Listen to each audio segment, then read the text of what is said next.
Coach Bryn Holmes. Thanks for coming on the podcast. Great to have you. Thanks for having me. I'm excited. It's going to be fun. So basically, like I was saying, we're just going to talk about what you do here at Gilman and how you got here. But maybe for people who don't know, you can kind of explain who you are and what you do here. Yeah. So I've had a lot of roles here at Gilman. Currently, I'm the assistant athletic director, which means I'm in charge of helping with lower school PE, middle school athletics, and helping with the upper school intramural program. I also coach wrestling and lacrosse at the high school level. But throughout my years here, I've coached a lot of sports, football, wrestling, lacrosse at all levels. So I've really enjoyed it. Yeah, so I mean, that's my role now. I was teaching in the middle school. I guess this is my 11th year here at Gilman. I was teaching in the middle school. I came in as a Cooper Fellow, and there's a lot of Cooper Fellows that are still here. Mm-hmm. It was a great opportunity. Kind of fell into my lap, and I said, yeah, sure, I'll run with it. And then I took so during that year when I was the Cooper Fellow, I was teaching with Andre Jones and Mike Wallace, which, I mean, those guys are awesome. Like, just to sit in their class would be great. Yeah. I could do it all day. Yeah, I'm trying to get Andre Jones and Chris Wallace, but Andre Jones on the podcast soon, because we've had a couple of guests already talk about how powerful of a storyteller he is. Oh, he's a storyteller for sure. He's a storyteller. Yeah, so just a little story right now is sitting in his class for the first week of being a Cooper Fellow. I was just in awe. I just was taking the class basically because he just started a story. And I'm like, how is he going to wrap this all together? Next thing you know, at the end, it's like it all comes together. And it makes sense for the material that he's teaching too, right? That's geography he's all over it. Yeah. So cool. Yeah. So I guess, after I was a Cooper Fellow for a year, a middle school math position opened up. I took that. And I was teaching math for the next 6 years. And then for 3 of those years when I was in the middle school, I was a middle school dean as well with Eric Marner for all 3 of those years. And Gretchen Martin was also a dean for a year as well. Cool. So, did you know that you wanted to be a teacher, or how did you find Gilman? Yeah. So actually, this is a crazy story. So I'll go back to when I was in high school. We finished the last McDonogh Gilman football game. And then shortly after, I remember my dad coming down to my room and saying, hey, you got a letter from Gilman. And being a McDonogh student, I was like, so just throw it away, right? and he was like, I don't know. You probably want to look at this. And it was actually a letter from Mr. Finney. And it was really cool, even as a high school senior, coming from their rival school. It was really nice to see the nice words he had to say about me, but also just what he said about the school and encouraged me in that letter to get into education. Really? Yeah, it was really, really cool. He wrote a letter saying, the way you carry yourself on the field and from what I know about you, I really think you should think about getting into education when you finish college. Yeah. That's amazing. I thought nothing of it. I was like, no way, I'm not going to be a teacher. Like that's not for me. And he didn't know you personally. He just saw you on the field and observed you? Yeah, on the field. And he was, I'm sure he saw wrestling as well and lacrosse. And I guess, he's just observing and I guess saw something good in me. That's right? Pretty cool though. One of the few people. from the rival school, yeah, writing you a letter and saying you should get into education, and you didn't think of anything of that at the time. Not really. I mean, I still have that letter. It's at my parents' house, I'm sure, packed away with a bunch of other stuff that's probably really old.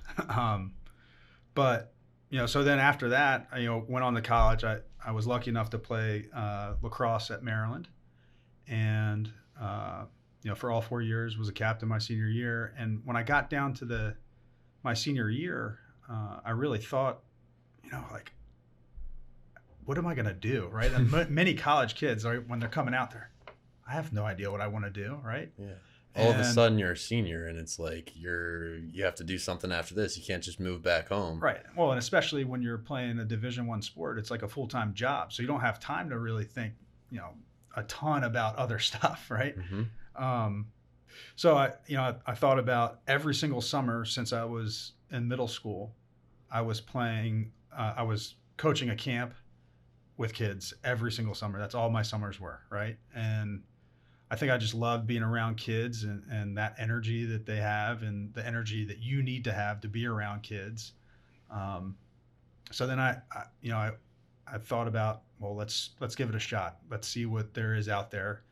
And Gilman at the time was really one of the only schools that had some kind of internship or fellowship for somebody that doesn't have an education degree, which was awesome. It was perfect, right? And I was like, wow, this is what I want to do. Let's get into that and try it out and see if it's for me. And the rest is history, right? Once I was here, I mean, just like a lot of people, they fall in love with the place, and they're here for tens. Sometimes they're here for 40 years, right? Yeah. I mean, and that's something that I noticed coming in too, was how many teachers here at Gilman have been here forever. Like they haven't left. Yeah. They started working here, and there was just no reason to go anywhere else because it's a great place. Yeah. And I think it's really the people, right? It's the people that make the place. The kids, the parents, but really the faculty that are here together, working together for a common goal. I mean, it doesn't get any better. It doesn't get any better. What were those camps? Were those lacrosse camps that you were doing in the summertime? I did football, wrestling, lacrosse camps every single year. Actually, surprisingly, I still do McDonogh's wrestling camp because I'm such close friends with the wrestling coach there. He's one of my mentors for sure. But yeah, I mean, I've always done at least 3 or 4 camps every summer. Yeah. And I love it. It's all about coaching and having fun and developing relationships with kids, with adults, with everyone. So that's funny because that's kind of similar to my story. When I was a senior, I was thinking the same thing, and I was like, I do lacrosse lessons every summer, and like I kind of like this. Like I like working with kids, and I like teaching lacrosse at least. I also have this passion for English, so why not try to figure out a way to do both? Right. So you played lacrosse in college, but was lacrosse always your main sport? Did you always love lacrosse the most? Well, I get asked that question a lot. So really whatever sport I was playing was my favorite sport at the time, right? So during football season, I was all about football. During wrestling, all about wrestling. And obviously in the spring, all about lacrosse. And I think that kind of, that's gone away a little bit in today's society, right? Because we're so specific on what sports we're going to play, and they're year round now. And I think it'd be really nice to get back to where, you have the ability to play multiple sports, and it's realistic that you can do that, right? I think it's a little bit of both, some on the kids, but I think it's a lot on just today's society and how they've set up athletics in general, that they're basically being forced to make a decision. Are you going to be a soccer player? Are you going to be a lacrosse player? Are you going to be, it's never, are you going to be a wrestling, football, lacrosse guy, right? Because that's so hard to pull off. I wonder why that is, because I've always thought, and we've talked about it on the podcast before, I've always thought it was cool to see a really good lacrosse player also tear it up on the basketball court, also be the best running back during the fall. I think that's cool to be able to play different sports. I wonder why it's become so focused like that now. To me, it seems like, being in that realm for a long time, it seems like, unfortunately, a lot of that is money, right? Is a lot of these club sports coaches and program. I mean, it's their livelihood, so they want to make it year round so they can justify charging what they're going to charge, right? And in terms of, the financial burden that's going to be on a family. Well, the family better get a lot out of it. And I think that's where, unfortunately, that's what's really driving the process. Where if we actually had the chance to sit back and see what's best for the kids, I would argue that, the upside of a kid that's playing, like, let's say it comes down to recruiting, right? The upside on a student athlete that is playing multiple sports. So maybe, let's say a lacrosse player is playing lacrosse 3 or 4 months of the year. His upside versus the guy that's playing lacrosse all year round, he's already hit his potential. Or the other guy who's playing multiple sports, first of all, he's learning a lot being in different roles on different teams, right? Maybe you're not the best basketball player, but you're on the basketball team, you're a role player. Mm-hmm. But when you're on the lacrosse field, you're the best player, right? Well, you learn a lot about yourself, and you're actually growing yourself even more by putting yourself in those positions where you're not the best player. Right.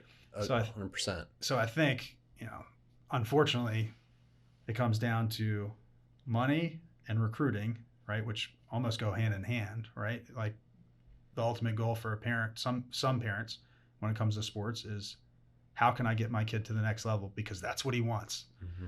right? And then also, if we can get a scholarship out of that, that's icing on the cake, right? So I think, unfortunately, that's what drives a lot of decisions, but I think at the end of the day, we should maybe take a step back and think about what's best for the kid. And I think the full experience of playing multiple sports and having different roles on different teams it's invaluable, right? I mean, I totally agree, but just to play devil's advocate for a minute here, because I'm trying to put myself in the position of a parent who has a kid who you kind of, for lacrosse, for example, and Mm-hmm. I've benefited from, from being able to play lacrosse in college as well.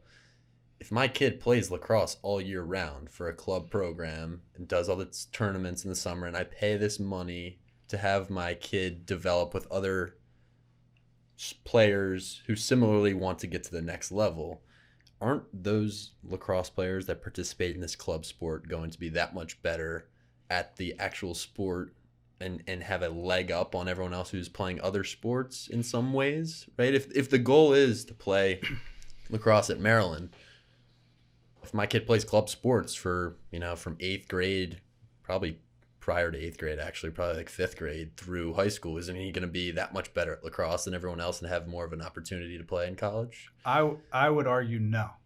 I think he might have a slightly better chance to go to that college and be on the team, but maybe not to play. Well, right? How come? I just think the guys that have the grit that can play these multiple sports and can grind it out, and no matter what setting that they're in, they're just more equipped to that first step, that freshman year. You remember going to college. I remember specifically coming back to watch my younger brother play in high school, thinking, well, we just finished I got into my freshman year at Maryland, and we came back, and I wanted to watch my younger brother Curtis play at McDonogh. I just thought, oh my gosh, this game is so slow, Mm-hmm. right? Because everything's elevated at the next level. Well, I think the ability to match that, to be able to adapt and not be like stuck in the same group of kids, the same process over and over and over again. I think those kids adapt faster, and they actually move up maybe in their depth chart faster than the kids that are just like, this is all I do. Right. From a mental point of view. I think so, yeah. And I think that's a huge part of college athletics. The mental side, everybody's physically capable, right? Everyone is a physical specimen when you play college athletics. I mean, they all could play multiple sports, especially in lacrosse now. Maybe it wasn't like that a while ago, like in my dad's era in the 80s. Like Mm-hmm. you could be, my dad's pretty short, and you could be a short, attackman then. But now, like, these defensemen are 6'8", and they're freaking huge, and they've got long poles, and they could be linebackers in the football field. They've got D1 offers from Rutgers and Penn State for football. Now they have a long pole. Yeah. It's tough. Like, you have to have that physical capability, but I would totally agree that the mental piece is the most important. Yeah. When you get there. Sure. So the mental piece, what sports influenced your mentality the most that made it easy for you to transfer when you got to college, when you got to Maryland to play lacrosse? Yeah, that's a tough one. I definitely took something from every single sport, right? I mean, obviously the intensity of wrestling, right? And I was going to say wrestling. Yeah. Right? I mean, there's no sport that's more intense than wrestling, right? There's no excuses, right? That's what I love about it, that it's only me out there wrestling against another person, I can't blame the coaches that they didn't call the right plays. I can't say that my teammate dropped the ball, right? It's all on me, which I love that, right? I love that kind of pressure. And some people don't, right? And it's not for everybody. But, I think with that said, there's also parts of like, I remember crying after football games, right? Just being like, I poured my heart in there, and it was really for everybody, right? I laid it on the line so that my best friends and all of us as a team could win. And same thing in lacrosse, right? And lacrosse is, one of those sports where the energy that your team exudes is going to make a huge difference, right? That's like the beautiful thing about lacrosse and why so many people like the sport around here. But I would say, one of the biggest things that, can probably be the reason why I am the way is my family, right? I had 2 brothers. I was smack dab in the middle. I had a younger sister, and all we did was play sports and compete every single day. Yeah. Right. And it's still going on. I just texted my brother the other day. I'm like, hey, do you want to go play basketball sometime? We're terrible basketball players, but we're going to try really hard the whole time. Right. And get a workout in. But, I think that's really where my mentality came from, was really from my family. Yeah. Was it your parents that really ingrained competition in you guys as a family, or was it just the fact that you had an older brother, you were in the middle, and you had 2 younger siblings, and you all played sports? Yeah, no. So my parents' story, so this is interesting. My parents got married super young. They had my brother when they were 18, me when they were 20, my younger brother when they were 22 or 3, and then my sister before they were 30. So they had 4 kids before they were 30 years old. And, they were always getting us into as many sports as possible because that's what they did when they were younger. And they really pushed us to get into athletics, but in like a healthy way, right? They were like, well, do you want to do this? Yeah, we do, because that's what we do. Instead of spending time watching TV or doing something else, we were running outside, playing catch, doing all kinds of stuff. And I think, when you start that at a young age, it just builds and builds and builds. And then when you have 3 boys that are constantly competing, like it just raises the bar for all of us to get better and better.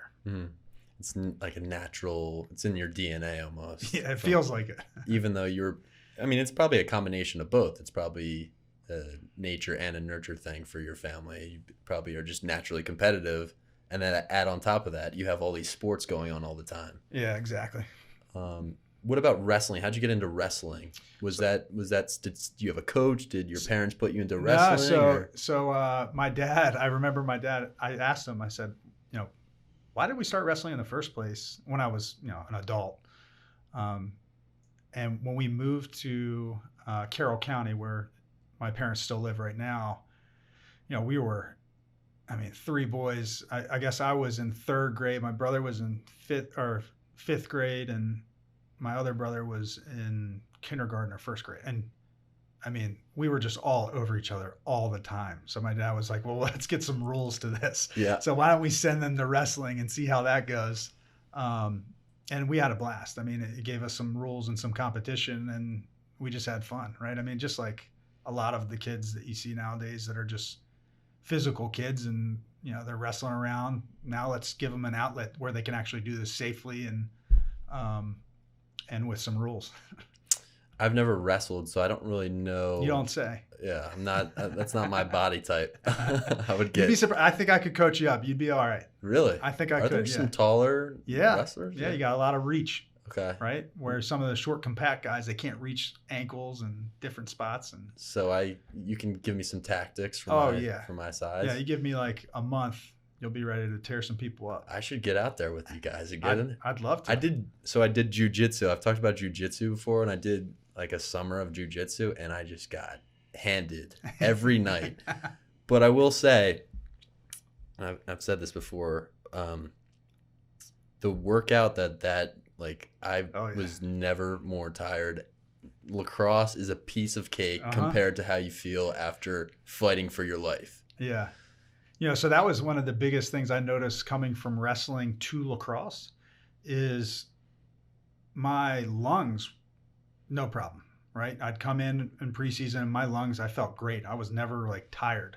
My legs would get tired because I wasn't just spending the whole winter running around. But my fitness level was there's no question. My cardio was way above anybody that I felt like I was out there with at the lacrosse field.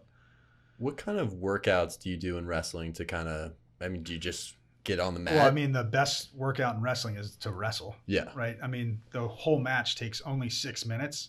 If you watch a guy walk off of a 6-minute wrestling match, you watch a kid walk off a football field, looks about the same, right? If not worse for the guy that was just wrestling, right? And the football game takes like 2 hours. It's the best physical workout you can get. Yeah. There's nothing better to me.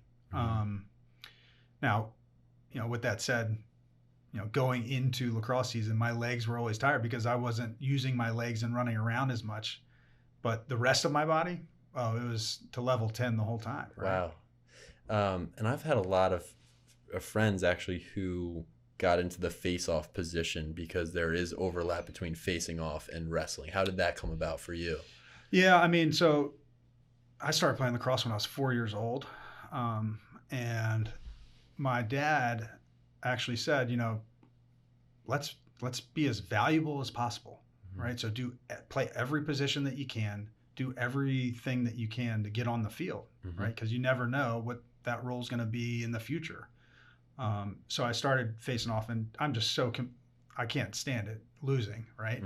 So I naturally wanted to be the best face-off guy that I could be.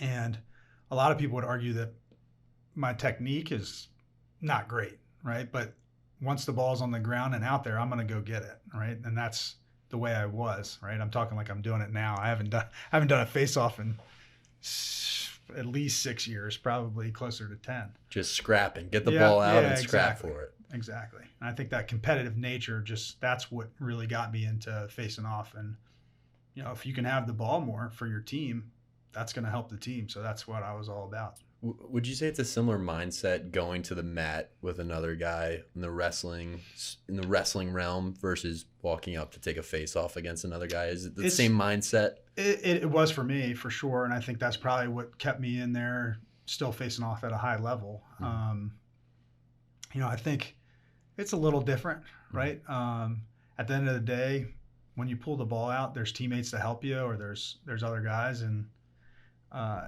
he can check you, but it's a little bit different than a guy, putting you on your back and being very physical with you, right? The intensity level of a wrestling match is matched by none, I don't think. Yeah, you can't beat it. Yeah. Were there any wrestling coaches that you had, maybe at McDonogh, that had an impact on you and you really liked their coaching style, or you connected well with them and they taught you something about not just wrestling, but the mental aspect of sports that you kind of carry with you? Yeah, of course. So Pete Welch is still the coach at McDonogh. He was my coach for all 4 years I was there. He had like the perfect combination of lightheartedness, humor, and intensity, right? Because you can't hold that intensity for the whole season, right? You have to have, when you get off the mat, there has to be some fun. Right. It can't just be like, we're just going to hammer the whole time, because then people burn out. People decide, this isn't for me. Right. So to make a sport like wrestling fun is really important. Right. And if you're not winning, it's not fun. Right. So being with the people you're around is really important for them to make it fun. Right. To create more of a family feel. I think Pete's done a really good job at McDonogh of making that happen, and that's why they've been good for so many years, because people want to go there. Right, and your player or your wrestlers respect you because they kind of see both sides and they know this guy's not always going to be on my back, but he knows when to turn the heat on, knows when to be intense. Yeah, I think that's a really good thing that he has, is balance, and I've tried to do the same thing here. I think the other thing about wrestling is, just a wrestling tournament, right, is typically like 2 days long, right? So we're in the gym at 3 p.m. on a Friday. We get out at like 8 or 9. We drive home. We go to bed. we wake up, weigh-ins are at 7 o'clock the next morning, right? We might eat a little bit something after we weigh in. Then we start getting warmed up. And then it's from 8:30 to maybe 4 o'clock or 5 o'clock that night is the whole wrestling tournament, right? So you're with these people all the time, which is also why I think there's such a tight-knit community in the wrestling world, right? I think that obviously plays a role. If you're going to spend that much time with each other, you better like each other, or at least respect each other. Right. For a wrestler in that situation, how many times are they wrestling, like during a tournament? So you're only allowed to wrestle 5 matches in a day based on the regulations. But typically, if you win all of your matches and let's say you win the finals, maybe 4 or 5 matches over 2 days. If you place like 5th or something like that, you might have 7 matches because you have some wrestle backs is what they're called when you lose, and then you wrestle back to see if you can place. Gotcha. The weight cutting is interesting to me. And again, I haven't wrestled, but I did play football growing up, Pop Warner football, and I was always the biggest dude out there. And I remember it's like 90-pound football, spitting weight, chewing gum, wearing soccer cleats, cutting out all my pads, trying to get on there. Yep. Can you tell me a little bit about cutting weight? Because it's such a almost bizarre tactic that you have to do if you're going to be a wrestler. Yeah. So my take on that is I never really cut weight. I cut weight a little bit my freshman year, but after that, I didn't cut weight at all. And I think I wrestled much better for it, right? Because you want to be able to compete at the highest level. You need to be healthy, right? So there's a right way and a wrong way to do it. Now, with that said, I think when I did they always do a certification in the beginning of the year. And during that certification process, right, they do a hydration test, they do a body mass test, and they tell you, okay, you can get down to 7% body fat is the minimum that we're going to let you go. Now, there are some exceptions. I think my senior year, I was less than 7% body fat, but as long as I was hydrated, I could wrestle whatever I weighed. Gotcha. So I think, how wrestling they've really taken care of the horror stories that you've heard of for like cutting weight. A lot of our guys can't really cut that much weight anymore because they do this certification process. Gotcha. And it actually recalibrates every single time a kid weighs in. I have to enter their weight into a computer system that tells me, okay, he can lose 1.5% of his body weight per week. So if he weighs 100 pounds, he'd only be able to lose 1.5 pounds a week, which for a wrestler, they're like, oh my gosh, that's so easy. Right. That just means that I work out for 30 minutes. I've lost a pound. Yeah. Don't have that ice cream cone. Yeah, exactly. Right. Yeah. I think being disciplined is the most important thing there, right? It's really easy to eat whatever or drink whatever, and then all of a sudden be super over your minimum weight. But really that has not been much of an issue for a lot of wrestlers for a long time because of this weight certification process. And also, I've always said, I'd rather have you super healthy and lighter than the guy that you're going to wrestle that, let's say he's trying to lose 10 pounds to get down to a certain weight. I'd rather you wrestle 2 pounds less than you weigh right now, and that guy that had to lose 10 pounds, he's not going to be ready to compete for 6 minutes. Because you have energy. Yeah, exactly. Who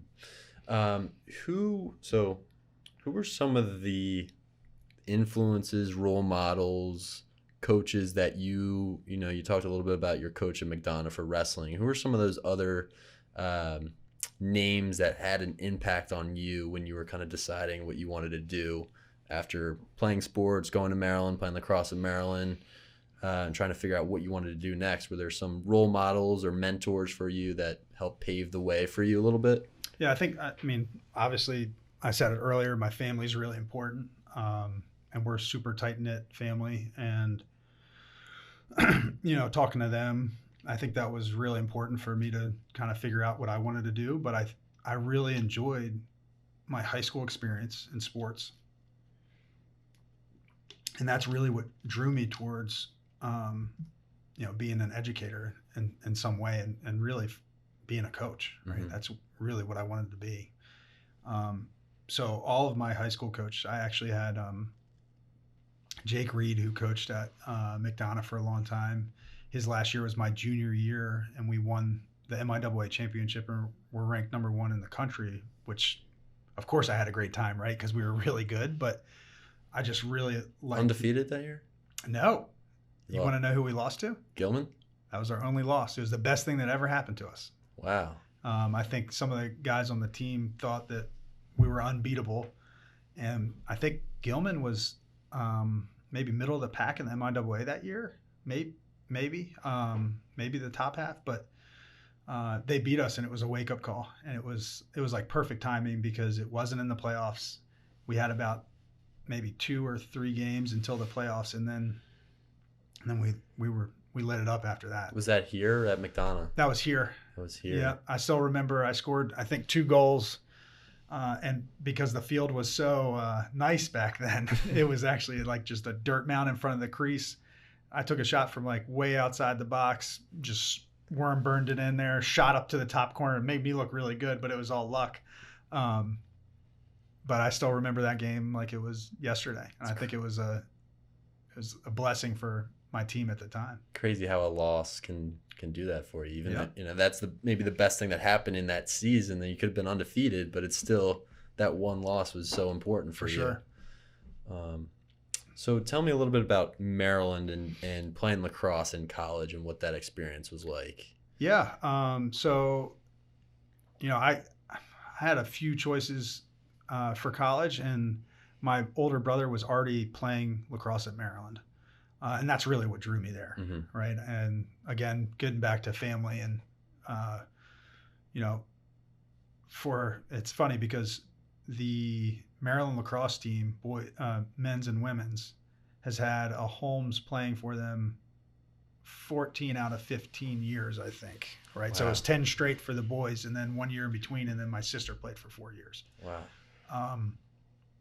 So I guess, first of all, the family feel that I got when I was playing at University of Maryland was, when you come into a college, right, especially a huge college like University of Maryland, mm-hmm. it's nice to have a tight-knit group that you're like, I already have like built-in friends before I even get there, yep. right? Because we better like each other. We better get along because we're a team. Right. And I think that's what really drew me to play college sports, I think, and also competing. I love competing. Mm-hmm. But that's also what drew me towards a team sport, I think, too, right? The family aspect. Yeah, I really think so. Obviously, playing Division I lacrosse, you're spending, you better, if you're going to want to do that, you better really want to do it because you're going to spend, I felt like we were spending at least, the coaches say you're spending 3 or 4 hours. You're spending like 6 hours a day on lacrosse. And then add on top of the lacrosse, the weightlifting, the... eating right. Yeah. It takes up your entire mental space. Yeah. You're not thinking about anything else, really. Yeah, and if you are, then you're falling behind, right? You're not bought in. Yeah, exactly. And I try to tell guys that not only at Gilman, I think Gilman might understand that. Gilman guys might understand that better than others. But when I go back to Philly, my hometown, some of the Conestoga guys, I went to Conestoga, that want to play in college, it's like you kind of have to tell them, look, you have to be obsessed with this sport if you want to play lacrosse at the next level. Like I'm obsessed with lacrosse, and I, when I was younger, I brought my stick into the supermarket and I played all the time. Yep. My dad was a lacrosse player, so it's always been a part of me. And like that's probably why I'm still coaching and still playing.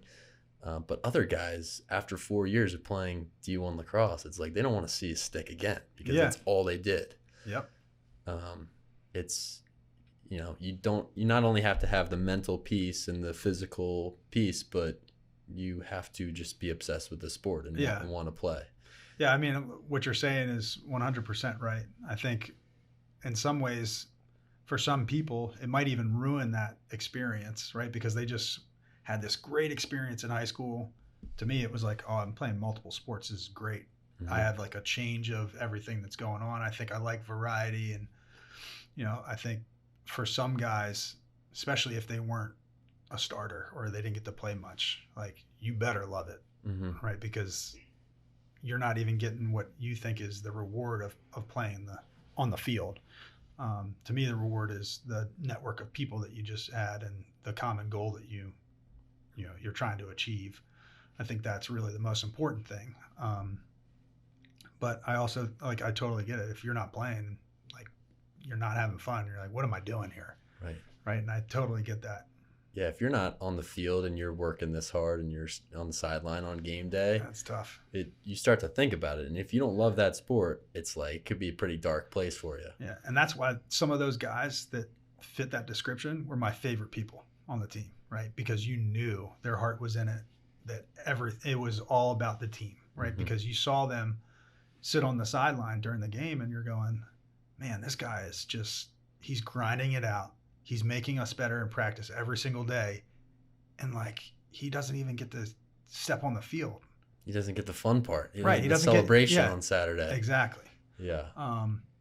Like I said, those are my favorite guys on the team. I don't care about the guy that's scoring all the goals. I care more about the guy that is sitting there grinding in practice, making us better, and not getting any reward for it. And I talked to Coach Nostrand on the podcast about, as a coach, I think, just from my perspective, the hardest part of coaching at that level is getting those guys on the end of the bench still bought in. Yeah. And, you have no real chance of playing this season, but you're valuable. It's just tough to convey, I think, to 50 guys or how many guys are on the team. Yeah. I know I'm a lot older than you, but if you remember, that was some of the best part of our Maryland lacrosse team was our sideline was going nuts. It looked like they were having more fun than the guys on the field by far. Yeah, I do remember. I do remember watching. One of my favorite games actually was, wasn't there like a 9 overtime game? Yeah, so that's funny you brought that up. It was 7 overtimes, I think. It's the longest game to this day, probably. Yeah, I would think so. I remember watching that for hours. Yeah, it was at Virginia, and actually, right before the very first overtime, I think it was the very first overtime or right before the end of the fourth quarter, the ref assumed we were going to call timeout. So I pull the ball out on a face-off. We scoop it up, throw it up to one of our teammates. He throws it across to our top attackman. Catalino, right? And he takes the shot and scores. Yep. Everyone goes crazy. Yeah, we're going nuts because we won the game. And then they blow the whistle right as he's getting ready to shoot, which during that time, the noise in that stadium, it was in Klockner, was super loud. So we didn't even hear the whistle. But they were like, oh, we blew the whistle, no goal, inadvertent whistle, sorry. And to like rub salt in the wound, I'm pretty sure they got the ball on like an AP because it was an inadvertent whistle. They get the ball. And then it goes into overtime, and it lasted 7 overtimes. And actually, I think, if I remember correctly, I think Brian Carroll, who was a player here, a really great player here from Gilman, same year as me, scored the game-winning goal, I think, in the 7th overtime. Oh, my gosh. Which should have never happened, but it happened. It happened. Is that the most exciting game you've played in, probably? Yeah, probably. I loved playing at the Naval Academy against UVA in the playoffs my freshman year. That was just so much fun. Some really good players. We ended up losing, but it was such like an intense game, and it was a lot of fun. Sure. Overtime game too? I don't think so. No. I think we lost by 2, I think. Was your brother, so when you came in as a freshman, how old was your He was a senior. He was a senior. So I'm smack dab in the middle. I had the best of both worlds. I was a freshman when Travis was a senior, both in high school and college. But then also I was a senior when Curtis was a freshman in high school and college as well. And we were lucky enough also that all 3 of us made varsity as freshmen for all 3 sports. So I got to play with Travis for that first year in all 3 sports, and then Curtis got to play with me. That's awesome. In all 3 sports as well. Yeah, I wouldn't trade it for anything. It was great. What was it like going in first year at Maryland and having a senior or older brother to kind of show you the ropes? And it was definitely nice, right? Because I knew what to expect. Also, I think he he had a tough senior year. He actually ended up getting mono. Oh, really? And couldn't play because, I think it's your spleen or something gets enlarged. Yep. So they were afraid that he would have something rupture if he tried to play. So, I felt for him more than anybody that, finally he's here in his senior year. He's a starting midfielder, and he didn't get to play but 3 games or something. Mm-hmm. So I think, that was crushing, I think, for me. Yeah. That's tough. I got to play with him a little bit as a freshman when he was a senior, but it wasn't the way it was supposed to be, I think. Yeah. Which happens in sports, right? And at the end of the day, right, who cares? Like, he didn't get to play. That really stinks, but hey, we're moving on. We're going to keep pushing. Yeah. Right? You're on the team, Yeah, exactly. He still he did was a everything he was a for captain too, and didn't even get to play, right? So yeah. I do feel right now for some of those seniors, upperclassmen, juniors last year, who now senior year season's a little bit shaky. It's like last time you played, what you came to school really for, or were looking forward to, was end of sophomore year. Now you're not playing because of coronavirus, something out of your control. Yeah, it's got to be frustrating for sure.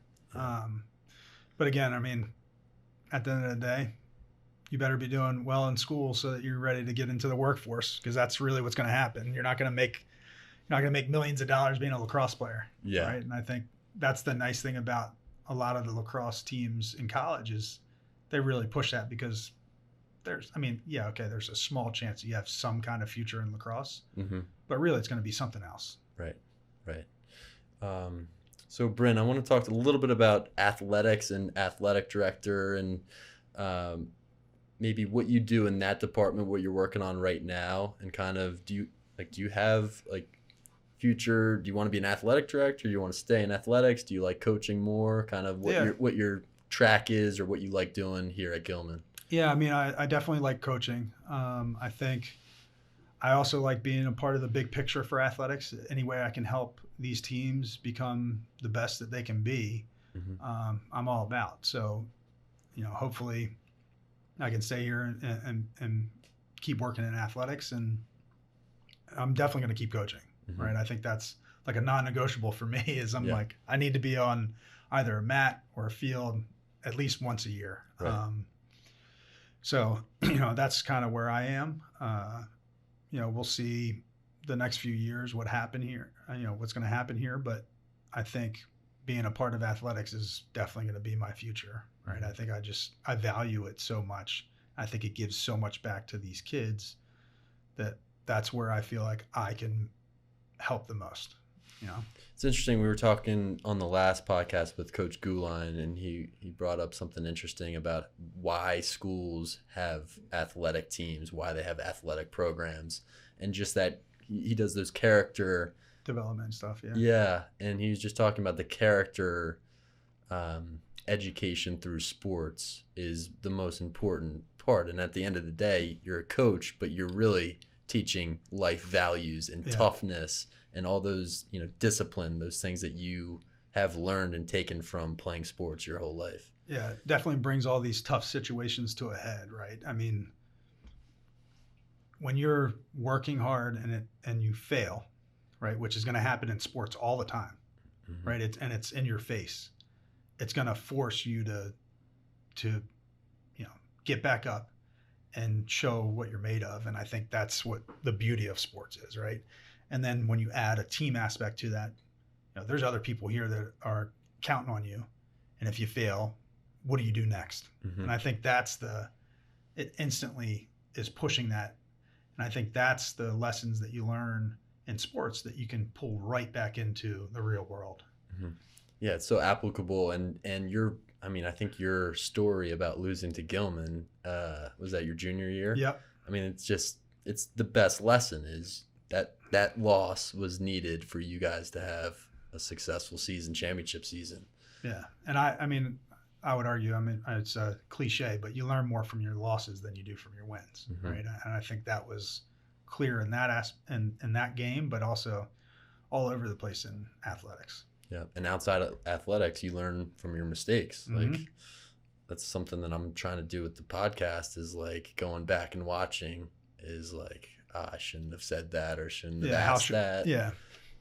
It's just a continuous process. Yeah. You know? And if you don't continue that process, then what are you doing, right? What are you even here for if you're not going to continue to get better? Right. Yeah. Right? There's no purpose. What are we doing if we're not trying to get better at what we're doing? Right. Great quote. So you have a couple books. I'm excited to hear about what you brought in here. So speaking of family, I have 3 kids. I'm going to start with the youngest, and I'm going to talk about their favorite books. This is The Little Blue Truck. It's a classic. It's definitely one that I've read like 40 times at night because she doesn't like anything new. Jackson, that's Hadley. She's a 2.5. And Jackson is a Star Wars fan.